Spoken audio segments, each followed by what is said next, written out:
हर हर महादेव दोस्तों, आप सुन रहे थे मेरे साथ मैं तेरी हीर भाग 90। उर्वशी के अंतिम संस्कार के बाद मुरारी, शिवम और मुन्ना पुलिस स्टेशन पहुंचे। शक्ति ने देखा शिवम भी साथ आया है।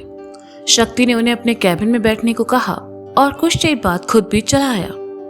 शिवम और मुरारी शक्ति के सामने पड़ी कुर्सियों पर आ बैठे और मुन्ना अपने हाथों को बांधे एक तरफ खड़ा हो गया।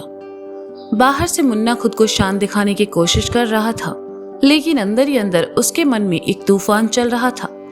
शक्ति ने शिवम और मुरारी को सारी बातें बताई और फिर कुछ डॉक्यूमेंट्स पर मुरारी के साइन किए। गवाह के तौर पर शिवम और मुन्ना ने भी साइन कर दिए। शिवम ने फाइल शक्ति की ओर बढ़ाकर कहा, इसके बाद कोई परेशानी तो नहीं होगी ना शक्ति?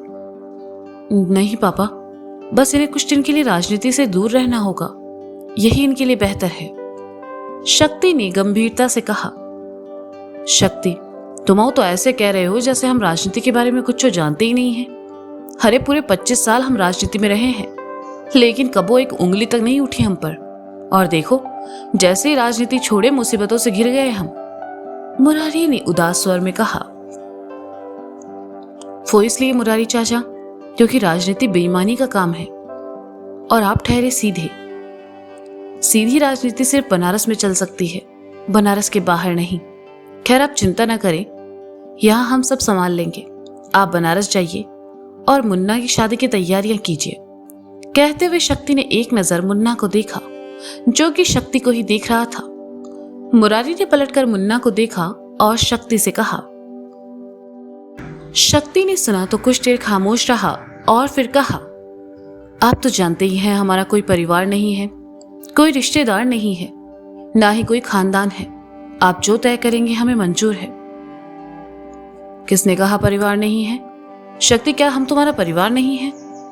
ये सब निपटाओ और दिवाली के बाद बनारस चले आओ, वहां सबके साथ मिलकर धूमधाम से तुम्हारी और काशी की शादी करेंगे, शिवम ने कहा। शक्ति ने सुना तो शर्मा कर दूसरी तरफ देखने लगा।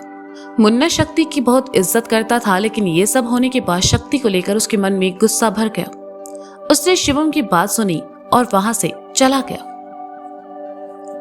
कुछ देर बाद शिवम और मुरारी भी बाहर चले आए और तीनों घर के लिए निकल गए।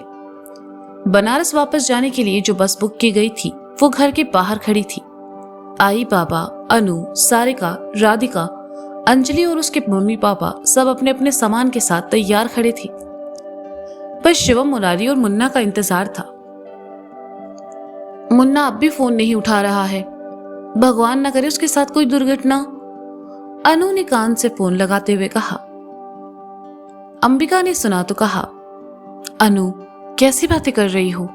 वो अपना फोन रखकर भूल गया होगा या साइलेंट पर होगा। मुन्ना इतना लापरवाह नहीं हो सकता कि फोन न उठाए। तुम परेशान मत हो, वो आ जाएगा। परेशान ना हो तो और क्या हो समधन जी, शिवा मुरारी का भी तो कुछ पता नहीं है। ऐसे बिना बताए तो वो लोग कहीं नहीं जाते। महादेव उनकी रक्षा करे, आई ने परेशानी भरे स्वर में कहा। नंदिता जय के साथ सबको विदा करने आई थी, लेकिन हॉल में सबको परेशान देखकर उनके चेहरे की खुशी भी गायब हो गई और उन्होंने कहा, क्या बात है, आप सब परेशान क्यों हैं? अधिराज जी ने उन्हें परेशान करना ठीक नहीं समझा, इसलिए कहा, अरे नंदिता बेटा, वो क्या है, ये सब लोग इतने दिन यहाँ रहे तो वक्त का पता ही नहीं चला। अब सब वापस बनारस जा रहे हैं तो थोड़ा उदास है। नंदिता के चेहरे पर मुस्कुराहट फिर तैरने लगी और उन्होंने कहा, इसमें उदास होने की क्या बात है? कुछ दिनों बाद काशी और गौरी की शादी में सब बनारस फिर मिलने वाले ही हैं। इस बार थोड़ा ज्यादा वक्त साथ बिताएंगे, क्यों सारिका जी? सारिका ने सुना तो मुस्कुराकर नंदिता के पास चली आई और उनके गले लगते हुए कहा, बिल्कुल, हम इंतजार करेंगे। शादी की सब रस्में साथ साथ होंगी तो कितना अच्छा लगेगा, और उस पर बच्चों को महादेव और मां अन्नपूर्णा का आशीर्वाद भी मिल जाएगा।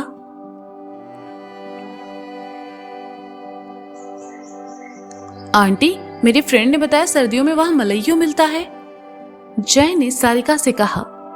बाबा ने सुना तो जय के पास आए और कहा, हाँ बिल्कुल मिलता है और बहुत ही लाजवाब होता है।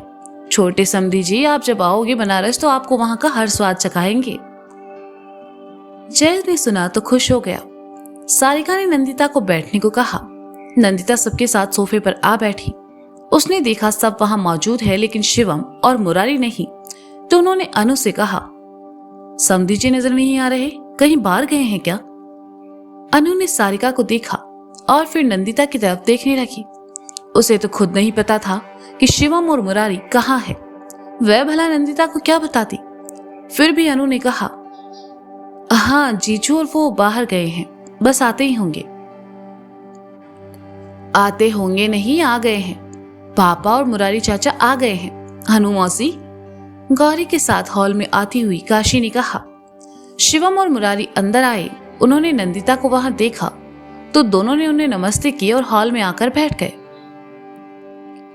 अधिराज जी ने नंदिता के सामने दोनों से कुछ नहीं पूछा। इधर उधर की बातों के बाद सबके लिए चाय आई और चाय पीते हुए सभी बातें करने लगे। गौरी ने देखा मुन्ना अभी तक बाहर से नहीं आया है, तो वह सबके बीच से निकलकर बाहर बरामदे में आई और अपने फोन को कान में लगाकर डायल किया। मुन्ना एक शोरूम में था और अब तक वह हर कॉल को इग्नोर कर रहा था, लेकिन उसने जब देखा गौरी का फोन आ रहा है तो उसने फोन उठाया और कान से लगाकर कहा, हेलो। हाँ गौरी। मान तुम कहाँ हो?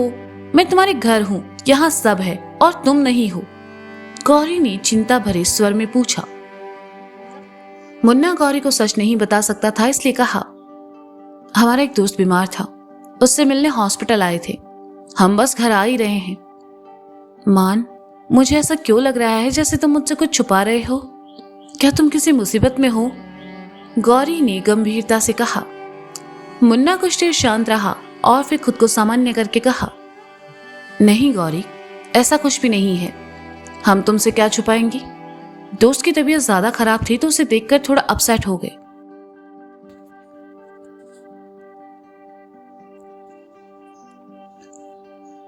ओह, तुम्हारा दिल कुछ ज्यादा ही मासूम है मान, इसलिए तुम सबका दर्द महसूस करते हो।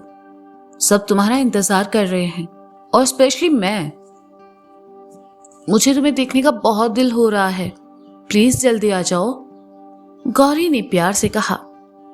हम आते हैं, मुन्ना ने कहा और फोन काट दिया। हाथ में पकड़े कपड़ों को लेकर चेंजिंग रूम में गया और कपड़े बदलकर बाहर आया। दरअसल जो कपड़े सुबह उसने पहने थे वो उर्वशी को हॉस्पिटल ले जाते समय खून से खराब हो चुके थे और मुन्ना ऐसी हालत में घर जाकर सबको परेशानी में डालना नहीं चाहता था। शोरूम से बाहर आकर मुन्ना ने खराब हुए कपड़ों को डस्टबिन में डाला और घर के लिए निकल गया। कुछ देर बाद ही मुन्ना घर आया। उसने जब नंदिता को हॉल में देखा तो आकर उनके पैर छुए। गौरी भी वहीं पास खड़ी थी। मुन्ना को देखते ही उसका चेहरा खुशी से खिल उठा, लेकिन सबके बीच वह मुन्ना से बात नहीं कर पाई। चाय नाश्ते के बाद सभी अपना अपना सामान बस में रखने लगे। मुरारी ने देखा उसका कुर्ता गंदा हो गया है तो उसने अनु से दूसरा कुर्ता देने को कहा और उसके साथ कमरे में चला आया। मुरारी ने कुर्ता निकाला और अनु की तरफ बढ़ा दिया। अनु ने उसे साफ धुला हुआ कुर्ता दिया और कहा, ये गंदा कैसे हुआ मुरारी? जीजू बता रहे थे तुम और वो अपने किसी पुराने दोस्त से मिलने हॉस्पिटल गए थे। अरे वो हॉस्पिटल बहुत ही गंदा था, जो जरा दाग लग गए।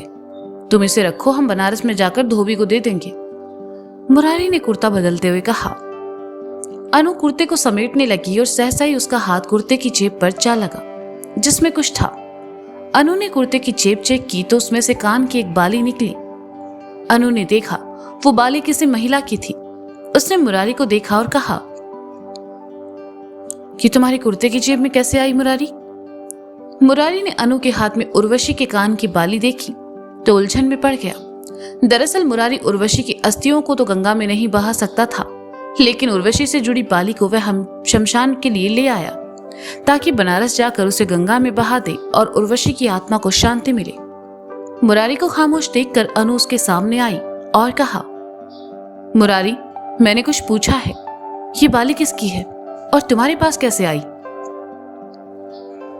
ये उर्वशी की है, मुरारी ने बस इतना ही कहा।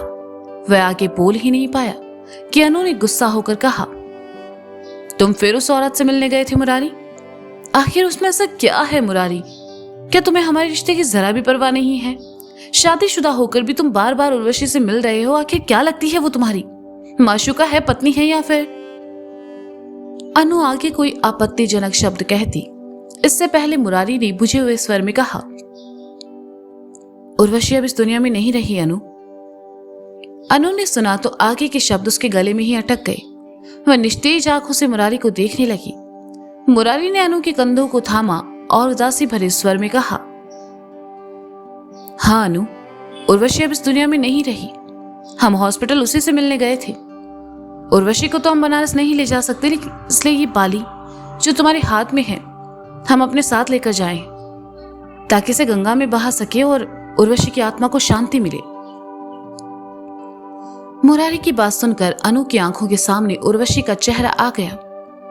वो पल चलने लगे जब उसकी उर्वशी से मुलाकात हुई थी। शुरू से ही अनु उर्वशी को नापसंद करती थी, लेकिन उसकी मौत के बारे में सुनकर उसे भी अच्छा नहीं लगा और कुछ देर बाद उसने कहा, बाहर सब हमारा इंतजार कर रहे हैं, हमें चलना चाहिए। मुरारी ने हामी में सर हिलाया और अनु के साथ कमरे से बाहर निकल गया। एक एक करके सभी घर से बाहर चले आए और बस में बैठ गए। सबसे पीछे चल रहा था मुन्ना और उसके बगल में गौरी। गौरी ने देखा सब जा चुके हैं तो उसने मुन्ना की कलाई पकड़ी और उसे साइड में ले आई। क्या कर रही हो गौरी, सब बाहर हैं, मुन्ना ने कहा। गौरी मुन्ना के सामने आई और कहा, हाँ मुझे पता है, लेकिन अब तुम पर मेरा थोड़ा हक तो बनता है ना मान। गौरी ने प्यार से कहा तो मुन्ना ने कहा, तुम्हारा हम पर थोड़ा नहीं पूरा हक है, लेकिन इस वक्त हमें जाना होगा। हाँ मुझे ये भी पता है और इस बार मैं तुम्हें रोक भी नहीं सकती, क्योंकि कुछ दिन बाद तो मुझे हमेशा के लिए तुम्हारे घर आना है। उतना सब्र है मुझ में और मैं इंतजार भी कर लूंगी, गौरी ने खुशी से अपनी आंखें मिचियाते हुए कहा। मुन्ना का दिल किया वह आगे बढ़कर गौरी को गले लगा ले, लेकिन तभी मुरारी की आवाज मुन्ना के कानों में पड़ी, मुन्ना आ जाओ, सब इंतजार कर रहे हैं। गौरी ने सुना तो मुन्ना से कहा, जल्दी से अपना हाथ आगे करो। मुन्ना ने गौरी से अपना हाथ आगे किया। गौरी ने अपनी जेब से काले रंग का धागा निकाला और मुन्ना की कलाई पर बांधते हुए कहा, आज सुबह मैं तुम्हारे लिए मंदिर से ये मन्नत मांगने गई थी। मैं नहीं जानती मान वो क्या चीज है जो तुम्हें परेशान कर रही है, लेकिन तुम ऐसे परेशान अच्छे नहीं लगते। मैंने पंडित जी से ये धागा तुम्हारे लिए लिया है कि तुम्हें हर बुरी नजर से बचाएगा। मुन्ना ने गौरी को अपनी परवाह करते देखा तो उसकी आंखों में नमी तैर गई और इस बार मुन्ना ने खुद को नहीं रोका और गौरी के गले लगते हुए कहा, थैंक यू गौरी। मुन्ना के गले लगने का एहसास गौरी के चेहरे पर मुस्कुराहट दे गया। मुरारी ने फिर आवाज दी तो मुन्ना गौरी से दूर हटा और अपना बैग लेकर वहां से चला गया। गौरी ने अपनी पीठ दीवार से लगाई और आंखें मूंद ली। वह मुन्ना को वापस जाते नहीं देख पाई और आंसू की 2 बूंदें उसके गालों पर लुढ़क गईं। बाहर आकर मुन्ना सबके साथ बस में बैठा और बस वहां से निकल गई। पीछे छोड़ गई हाथ हिलाते अधिराज जी, अंबिका, नंदिता, काशी और जय को।